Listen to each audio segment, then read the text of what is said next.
Så er vi tilbage igen. Det er dag 4.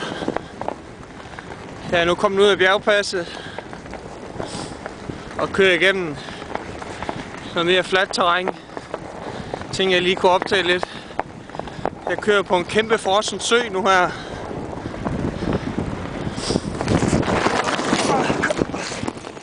Sådan går det, når man skal optage samtidig med. Der ligger man der. Den er jo glat, sådan en sø.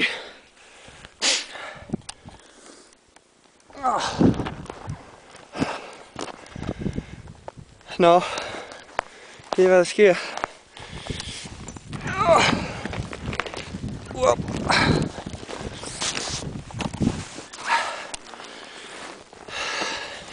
Jeg har kørt 340 kilometer, så jeg er lige lidt over halvvejs. Så det har været nogle rigtig hårde dage de sidste her. Nu håber jeg bare, at det går lidt nemmere. Det var alt slut for nu.